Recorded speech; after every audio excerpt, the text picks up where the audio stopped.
The world is yours. That power is getting ready to be put back in us.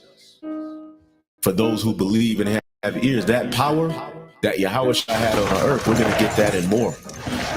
And we're going to get those heavenly bodies, man. See, Yahushua died on the cross and went through all that he went through so he can go back on the right-hand side and be glorified. We're fighting and making our bodies a living sacrifice so that we can eventually be back glorified with him as well as we were before the foundation of the earth. Psalm 110.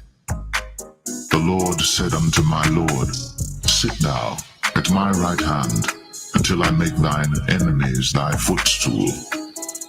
The Lord shall send the rod of thy strength out of Zion. Rule thou in the midst of thine enemies. Thy people shall be willing in the day of thy power. In the beauties of holiness from the womb of the morning, thou hast the dew of thy youth. The Lord hath sworn and will not repent. Thou art a priest forever after the order of Melchizedek. The Lord at thy right hand shall strike through kings in the day of his wrath. He shall judge among the heathen. He shall fill the places with the dead bodies. He shall wound the heads over many countries. He shall drink of the brook in the way. Therefore shall he lift up the head. That power is getting ready to be put back in us. For those who believe and have ears, that power that Yahushua had on the earth, we're going to get that and more.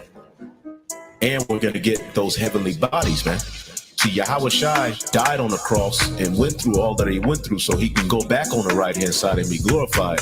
We're fighting and making our bodies a living sacrifice so that we can eventually be back glorified with him as well as we were before the foundation of the earth.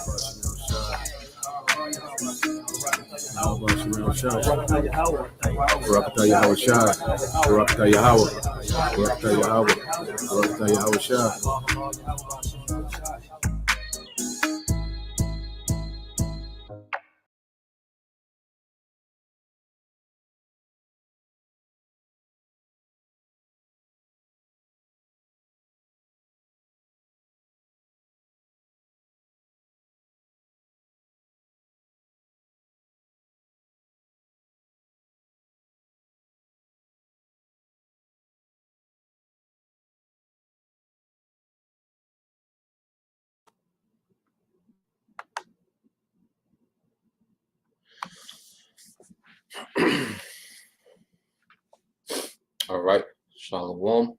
First and foremost, I would like to give all praise, honor, and glory unto Yahweh, Bahashem, Yahweh Shah, Bahashem, Rakakadash. Double honors unto the apostles and the elders of GMS, whom rule well, teach well, being great examples towards younger brothers. And peace and blessing, salutations to the hopeful elect out there pushing his word in truth and in sincerity across the four winds in the name of Yahweh, Bahashem, Yahweh Shah. Pushing to get up out of here. Shalom to the hopeful elect, the believers and listeners whom have came back to the obedience of the scriptures through faith in Yahweh Bahashem Yahweh Shai.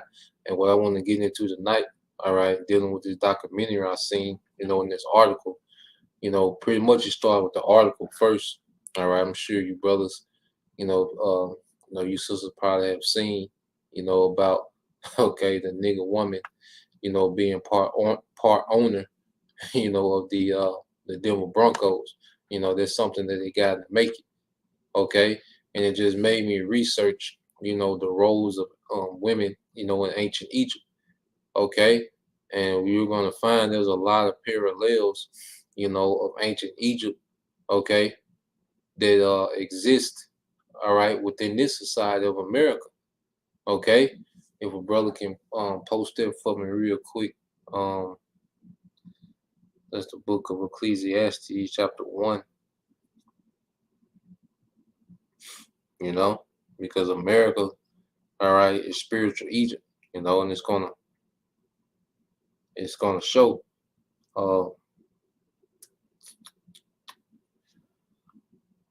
Ecclesiastes.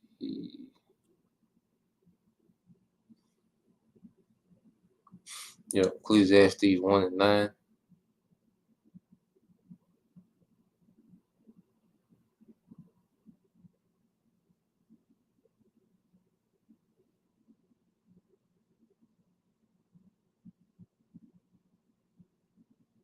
And we can put Deuteronomy 28 and 68.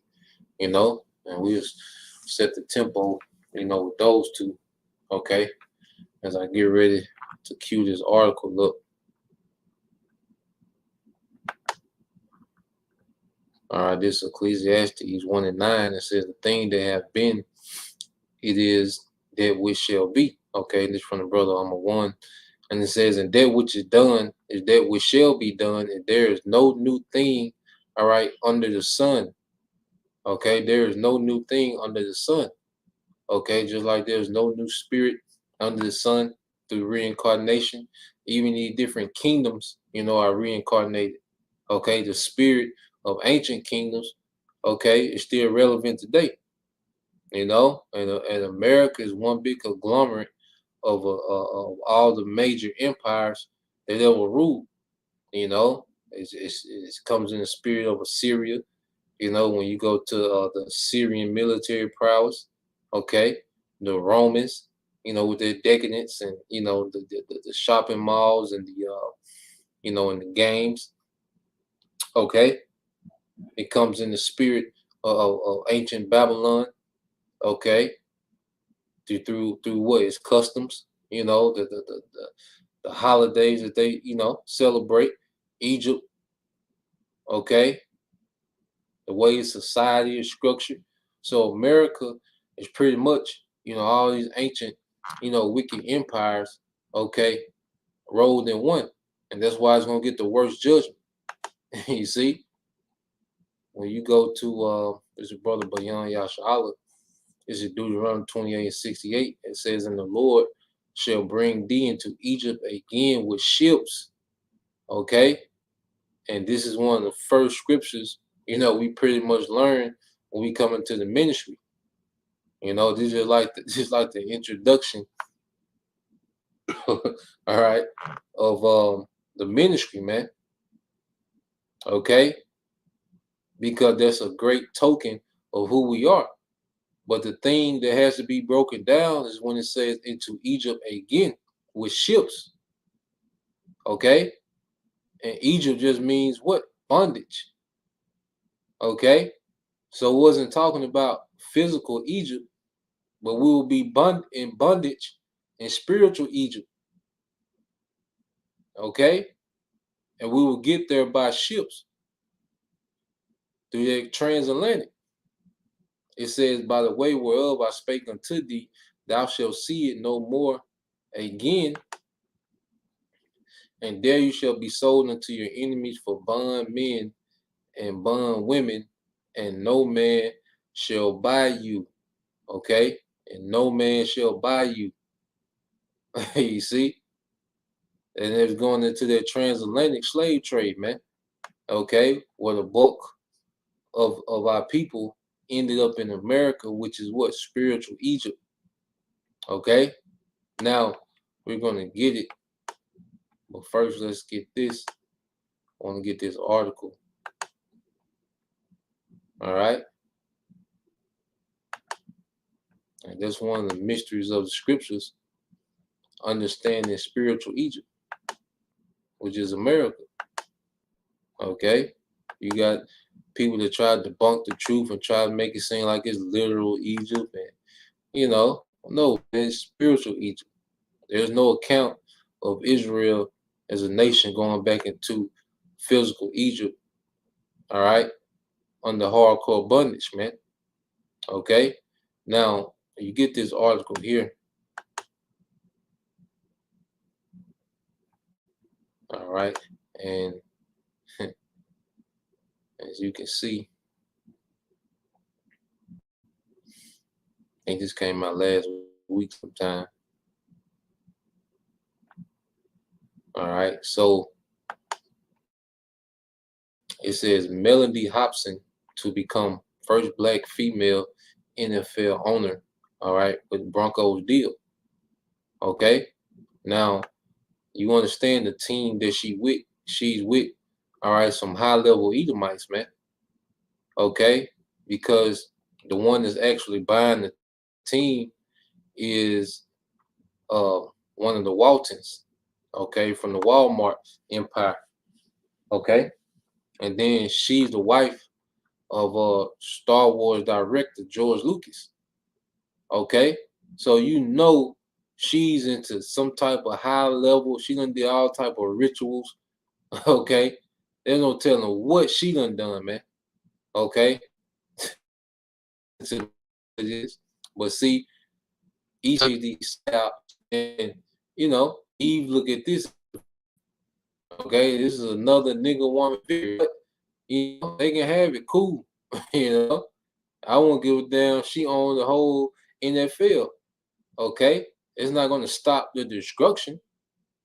All right, now this is her here. Okay, Melody Hobson. All right, so you read into the article, and they start off with the black, all right, Queen of Heaven worship. Okay, hold on, now it's tripping.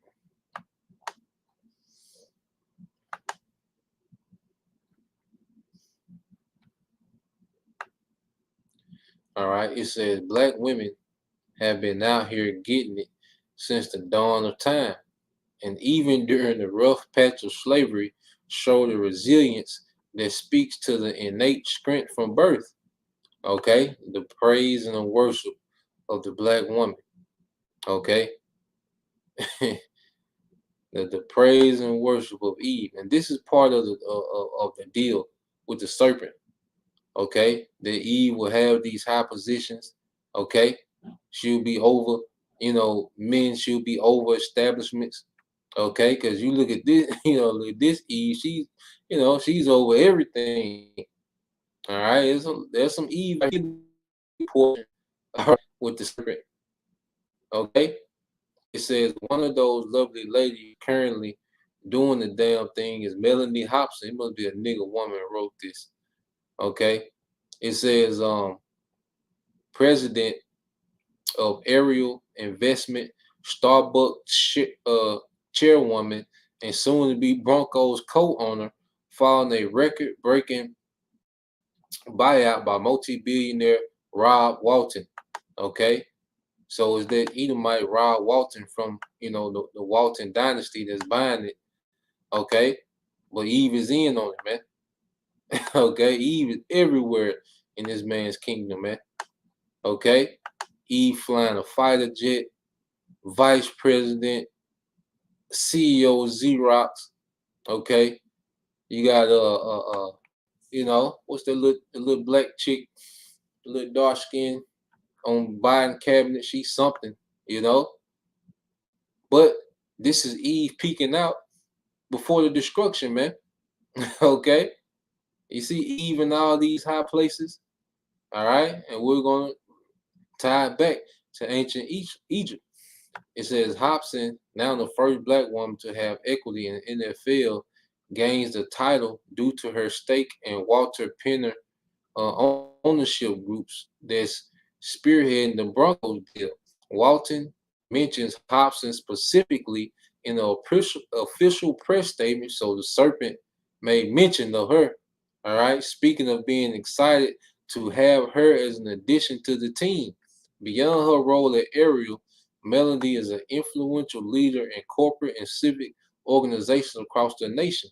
This announcement reads, going to add, Melody currently serves as chair of the board of Starbucks Corporation and is also the director of J.P. Morgan Chase. God damn.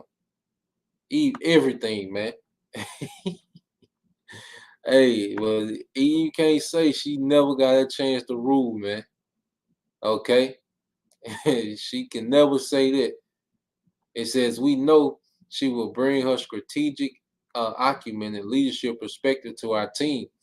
The percentage amounts and actual level of ownership are still under wraps, but we could only imagine that any portion pays out nicely when a handful of billions are concerned. It says the conversation, now listen to this, the conversation surrounding black ownership in the NFL is one that's been discussed on various levels, with everyone from Snoop Dogg having an opinion to black moguls like Byron Allen attempted to buy the team himself. And yes, Kanye West tried to gather and conquer by buying the Broncos alongside Antonio Brown, which that was super stupid, Kanye. Okay, you went and got Antonio Brown, nigga. Okay, that was super stupid. All right. It says in other Donda Sports affiliates, it says in the end, Rob Walton, the Edomite, okay, put down the winning bid at a whopping 4.65 billion, the largest sale for a North American sports franchise. All right, the Edomite came, all right, scooted all you niggas out the way, okay, and made way for the one and only, okay, and made way for the one and only. Let's see, can I close this? This thing.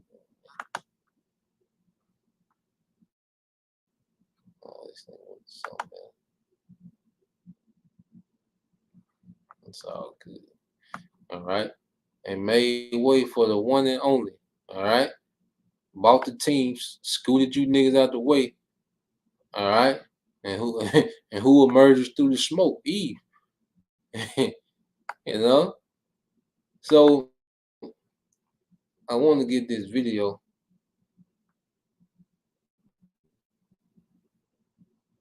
I want to get this video. Let me share this again. Let me cue this up.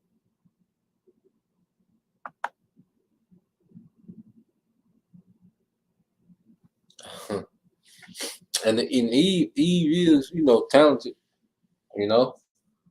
but she's just on the dark side. The majority of them on the dark side. Eve is talented, okay, because a woman, is supposed to excel in the administration, well, her talent, all right, is not towards a nation, it's toward this society, man. Which, it's supposed to be like that. It's nothing to be ruffled over. It is what it is, All these L's finna go out. Let them get their wins. Brothers, don't be frustrated. You see things like that. Eve's putting it right now. She made that pact. All right, as Apostle Ariam Live says, Eve made that Gardenian pact. That pact in the garden. Okay, that pact between her and the serpent. So she's supposed to be winning. But there's major L coming. Hold on.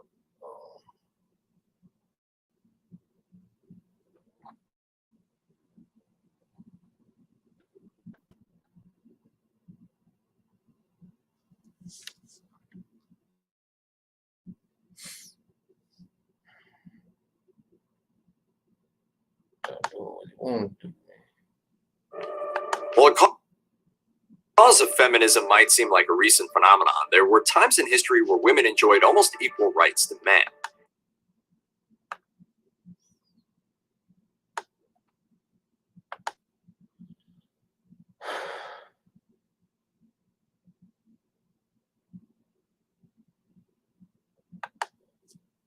Let me share this real quick.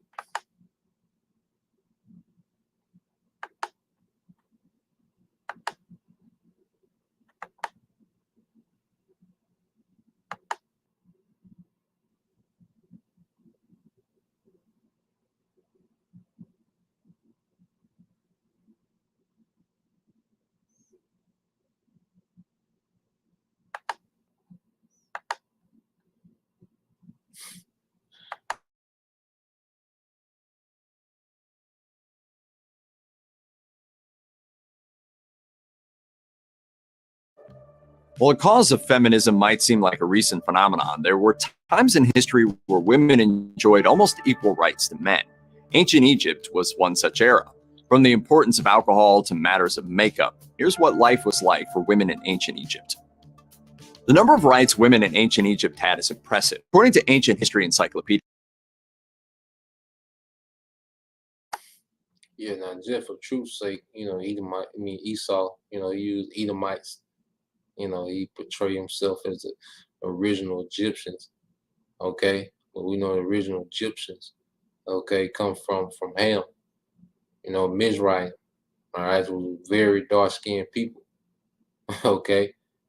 So disregard the images for the most part, and just listen to the customs and how similar they are, and tell me what they remind you of.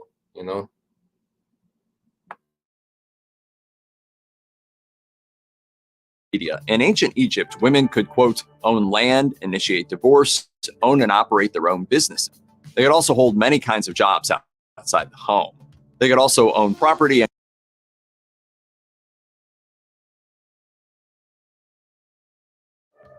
While the cause of feminism might seem like a recent phenomenon, there were times in history where women enjoyed almost equal rights to men. Ancient Egypt was one such era. From the importance of alcohol to matters of makeup, here's what life was like for women in ancient Egypt.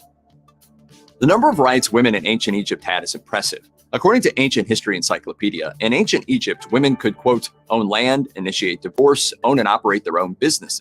They could also hold many kinds of jobs outside the home. They could also own property and, quote, enter into contracts with men, have abortions, and dispose of their own property as they saw fit.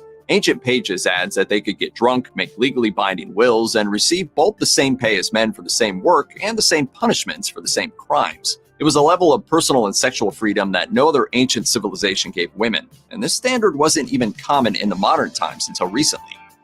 When the ancient Greek historian Herodotus visited Egypt, he was shocked at how women behaved. This made sense, since he came from a place where men didn't even like women going outside. While women in ancient Egypt did sometimes have authority over men, that wasn't considered ideal. Men were usually in charge. There were positions women couldn't hold, usually those of the most important government officials. And in 3,000 years, ancient Egypt only managed to have 7 female rulers. Still, the US hasn't managed one woman president yet. Girls usually got married right after they hit puberty, which at the time was generally about 13 years old. It also wasn't uncommon for teen girls to marry much older men. Still, Ancient History Encyclopedias. So you heard that, okay? Let's rewind it, because everybody went berserk when we brought out, the customs of the East, according to the Bible. The scriptures talk about the flower of her age, okay? Women, marrying much older men. Everybody went ballistic. Well, all you Egyptologists, nigga, that was going crazy, and because they was at the spearhead of that whole rapist and pedophile thing. Well, what did it say about Egyptian custom, man? Okay, which it wasn't off. Okay, well, they just made it seem like it was unheard of, man. Okay.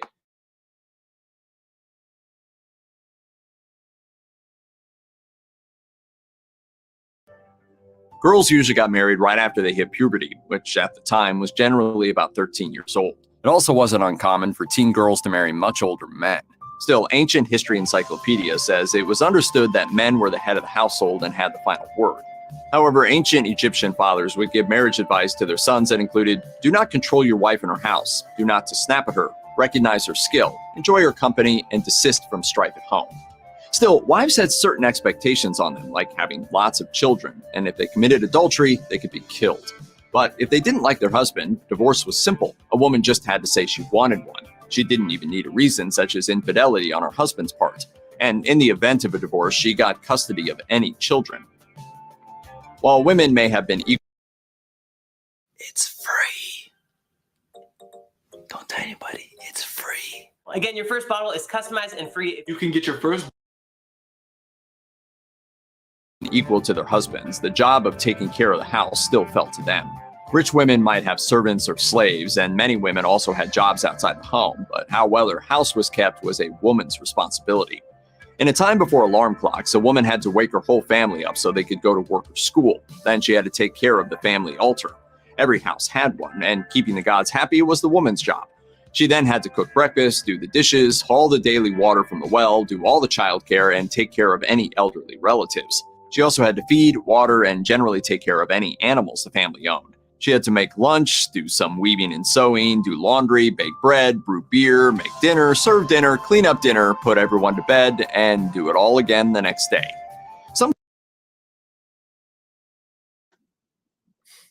Now that that barely exists now. You know, that you can scratch this segment out of it. Dealing with the modern woman. Okay, they don't do a tenth of that for the most part. Okay.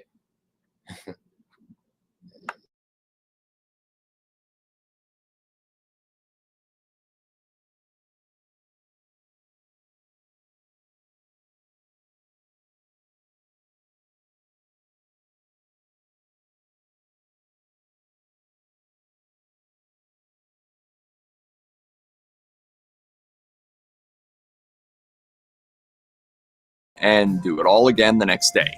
Some tasks were extra essential. The ancient Egyptians were neat freaks, meaning the house needed to be spotless so it looked nice, but also to keep pests away. Tending the garden was also important, since it was the source of most of the family's food. Women could be doctors as well, and the female physician Pessehet even taught male students in a medical school. Male patients would also see lady doctors with no issue.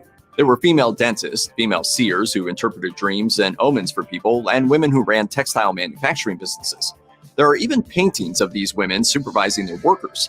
Ladies who had a talent for performing could become musicians, singers, and dancers, entertaining privately and in public temple events. Girls could become servants as teenagers and rise up the ranks. The top position was household manager, basically running everything for a rich woman who didn't want to do it herself. Beer was vital to ancient Egyptian existence, and the brewing of beer was dominated by women. The story goes that beer had been given to humanity by the god Osiris, and breweries were watched over by the goddess Tenenet. Another story said that when the goddess Sekhmet decided to destroy humanity, she was tricked into getting drunk on beer, passed out, and forgot about it. Ancient Egypt Online says everyone drank beer, including children. Beer was not seen so much as a fun drink, but a nutritious food staple. Laborers were often paid partly in beer, including the ones working on the pyramids, who got a daily ration of 1 1/3 gallons each. When experts at the British Museum recreated ancient Egyptian beer, they were surprised to find it was, quote, absolutely delicious. There's evidence that definitely in early Egyptian history, and probably for most of history, breweries were run by women. They made huge quantities of booze, which meant that they could make a lot of money. And since beer was so vital and ubiquitous, it was an important, honorable profession.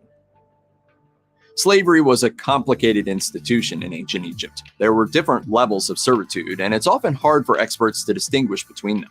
Servants were a thing, but so were slaves, with no distinct dividing line. But a slave station was always passed down to offspring through the mother's side, regardless of who your father was. Sometimes men found themselves in debt, and they would offer family members, usually women, as collateral. Those women would remain slaves until the debt was repaid. But slaves could own property and negotiate transactions. There's a record of 2 slave women who gave their master some of their own land in exchange for goods. While some slaves became almost members of the family, others were freed.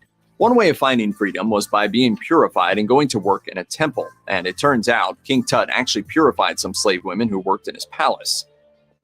You do that for me. Anything, my desert flower. According to ancient Egyptian sexuality, people back then weren't hung up on sex. Even their gods and goddesses were always getting up to filthy stuff. Indeed, with the exception of adultery, which was a serious no-no, ancient Egyptians seem to have been totally cool with women doing whatever. There was no ancient Egyptian word for virgin, possibly meaning that it didn't matter. There was definitely no guilt attached to young single women having their fun, and if one of them ended up pregnant, it was probably something to be celebrated. Fertility was so important to Egyptians that an out-of-wedlock teen pregnancy was a great thing because it meant lots more babies to come. There are no records of brothels in the 3,000 years of ancient Egyptian history. What they did have were sacred prostitutes who worked in temples, and families would offer up their most beautiful daughters for this hugely honorable position. The women would walk around in sheer clothing or naked, happily calling attention to their job. They didn't even get paid, the honor was so great. When they got older, they would leave and go get married with no shame attached to their previous profession at all. The ancient Egyptians were seriously religious. Keeping the gods happy was of the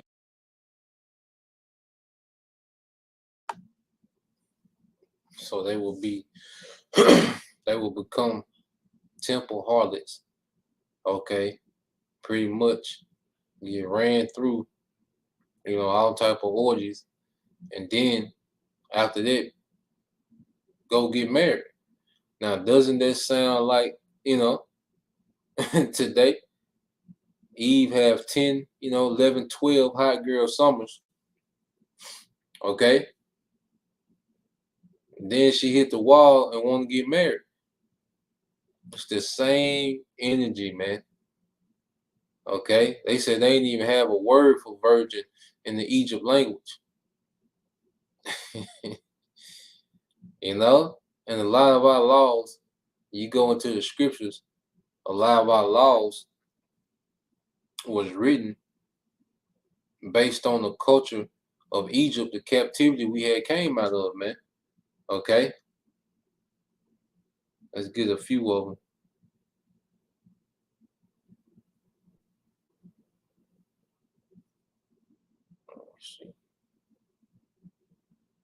Let's get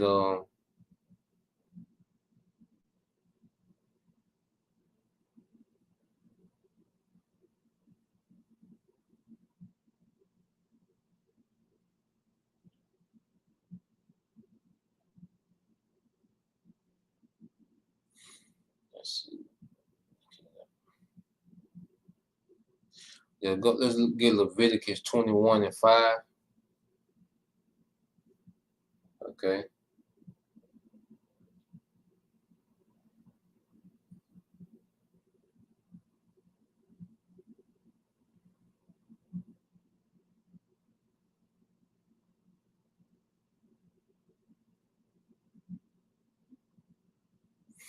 Let's get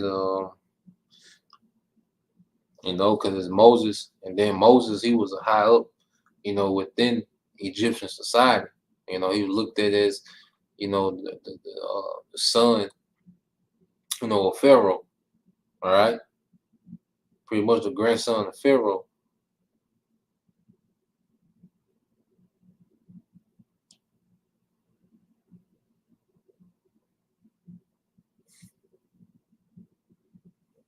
So let's get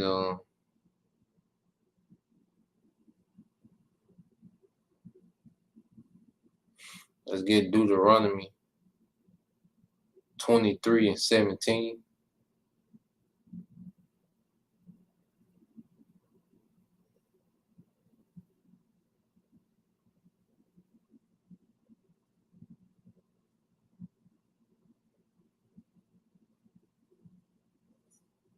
I'm trying to find as many as I can.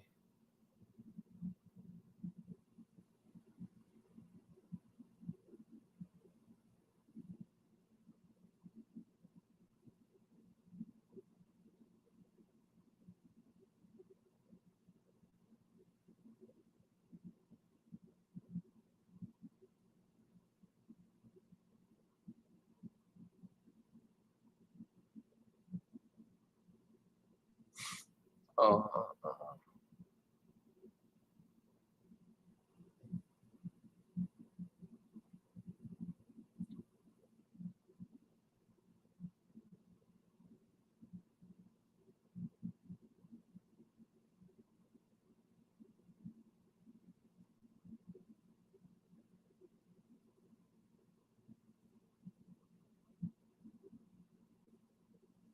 let's get Numbers 19:11. Just trying to find a few. Okay, so let's read, because a lot of these laws were directly against Egyptian culture. So when you go to just the brother GMS Shah, Lakama, Leviticus 21:5, it says, "They shall not make baldness upon their head," because that was a custom of the Egyptians, their bald ass head, and they did these things in honor of their gods, man. Okay, even the women, which they're finna go into the priestess. Okay, even the women would cut all the hair, the eyebrows off. Okay, neither shall they shave off the corner of their beard, nor make any cuttings in their flesh, the tattoos and all these things. Okay, it was directly against, this Egyptian culture. Okay, the temple harlots. Okay, that's why in Deuteronomy 23:17 it said, "There shall be no whore of the daughters of Israel, nor sodomite of the sons of Israel," because these things was going on, all right, in ancient Egypt. Okay, Jake was raised around these customs, seeing these things. Okay, a lot of the law was based on not being a damn Egyptian, man. Okay.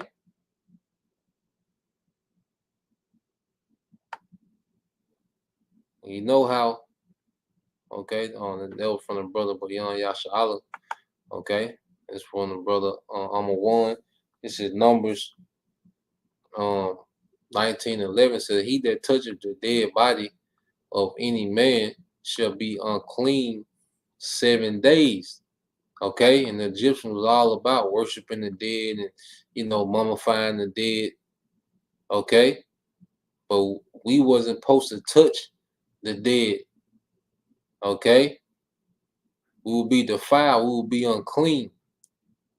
All right, but the Egyptians worship the dead. Okay, so let's let this play some more. And there was just a few, it's some more, The utmost importance, so the people who served them on a day-to-day basis had lots of power. This included women, since there were plenty of priestesses. While it was typical for female attendants to serve goddesses, this wasn't always the case. Some priestesses served male deities, including the all-important Amun. One woman held the position of God's wife of Amun, a job that in time was seen as equal to the king. Literally anyone who worked in a temple was considered a priest or priestess, so daily life varied drastically depending on whether you were a janitor or a high priestess. Rituals could involve bathing and dressing a statue of a goddess, lighting sacred fires, or cooking food for the deity. Many priestesses worked part-time, just 1 month out of every 4. According to Herodotus, priestesses had to be super clean. They would bathe 4 times a day and shave all the hair off their bodies and heads, including eyebrows and eyelashes in some temples. They also had to practice singing and dancing so they could entertain their goddess. The power some priestesses had is evident in their tombs. National Geographic reported on a tomb discovered in 2017 belonging to Hepet, a priestess of Hathor. According to the magazine, it was, quote, lavishly decorated, including paintings of cheeky monkeys and hunting scenes. While there were a small number... Look, did you know there was a government-funded education grant that could deposit up to $38,000? Number of women who held the top job in ancient Egyptian history, the vast majority of pharaohs were men, but they all had lots of women in their lives. Ancient History Encyclopedia says each pharaoh would have numerous queens. One of them would be the most important, quote, principal wife. In the early years of ancient Egypt, a queen was expected to run the palace, support her husband, and act as a regent for an underage son. New kingdom queens, however, got their own royal and religious titles, official duties, lands, and income, and a degree of independence. According to Historic Mysteries, queens molded the pharaoh's thinking in matters of state and religion and provided him with strong support. They might act as diplomats, and at least one had her name written in a cartouche, just like a king. Some pharaohs had their wives depicted in statues, occasionally the same size as their own, standing or sitting beside them, which made them appear equal in importance. Nefertiti basically took over running the country for her husband while he concentrated on religion. In addition, the royal line was passed through women, not men, so they were of supreme importance. You will therefore assume the position of a suppliant before this throne. You will kneel. Until very recently, it was thought only ancient Egyptian women got tattoos, not men. This is because ancient Egyptian art only showed women with tattoos, plus only female Egyptian mummies were inked. According to groupthink, archaeologists decided these ladies might be, quote, dancing girls or of other dubious status. Even if they found them buried among royalty, they must have been a pharaoh's concubines. Now we know that's not accurate because one of the mummies turned out to be the priestess Amunet. As more tattooed women were connected to the royal court, scholars had to change their theories. Now it seems tattoos might have been connected to fertility. In general, these tattoos, which were usually patterns of dots, appear on women's stomachs, thighs, and breasts. It seems women ink themselves to honor the goddess of fertility and to give them help. Hold on, where was those tattoos? Where was those tattoos?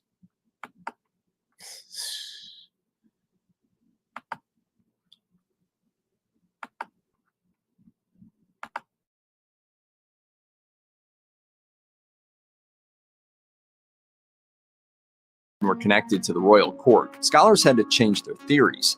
Now it seems tattoos might have been connected to fertility. In general, these tattoos, which were usually patterns of dots, appear on women's stomachs, thighs, and breasts. It seems women ink themselves to honor the goddess of fertility and to give them help conceiving, but also protection during pregnancy and childbirth. The tattoo artists were also exclusively women. Everyone can immediately call to mind what an ancient Egyptian lady looks like. Whether it's the head of Nefertiti or Cleopatra, the distinctive look was hugely important to the average ancient Egyptian woman. According to ancient pages, clothing was considered, quote, one of the most important elements in a person's life. The ancient Egyptians are famous for one look because it stuck around for thousands of years. Women wore a basic, tight, strappy dress that fell to their ankles. In the winter, they would throw a thick linen cloak over their shoulders. Women working in the fields switched to a short skirt and nothing else. The in color for all clothing was white, as much for practical reasons and the heat as anything. Some new fads did come in, including pleated cloth and brightly colored fringe. All women, no matter how poor, wore jewelry. Jewelry was vital to look attractive for the gods, so women covered themselves in beaded necklaces, bracelets, earrings, collar, and rings. Makeup was not only aesthetically pleasing, but was also considered holy. Religion and beauty went hand in hand, so everyone wore makeup. Women did elaborate eye makeup, which might have also been practical, as the thick black kohl would have acted like sunglasses. They also shaved their heads and wore wigs, completing the look. Check out one of our newest videos right here. Plus, even more grunge videos about your favorite stuff are coming soon. Subscribe to our YouTube channel.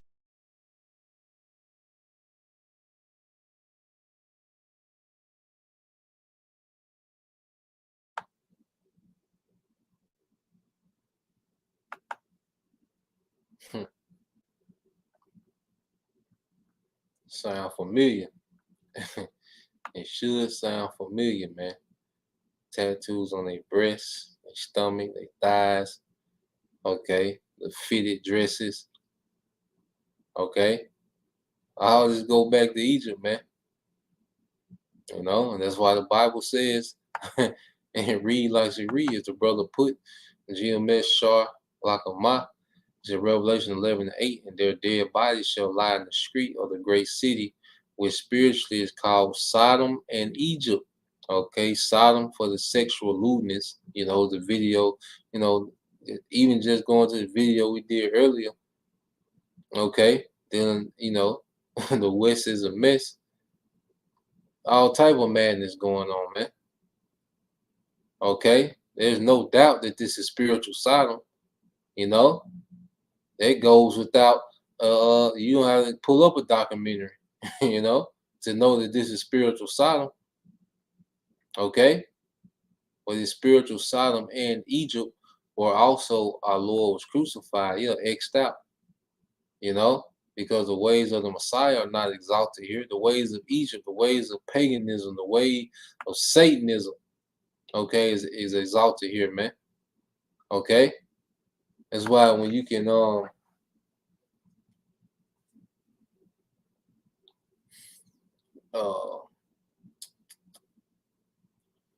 let's get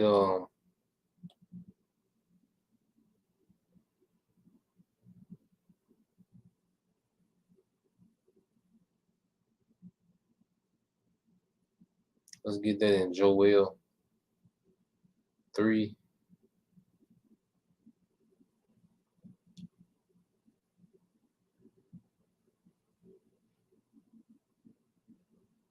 And we'll end it there. Let's get Joel 3. And all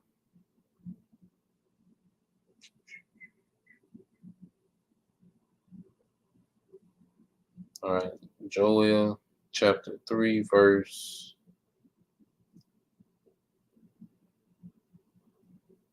19. Yeah, Joel 3 and 19. You know, we'll end it there.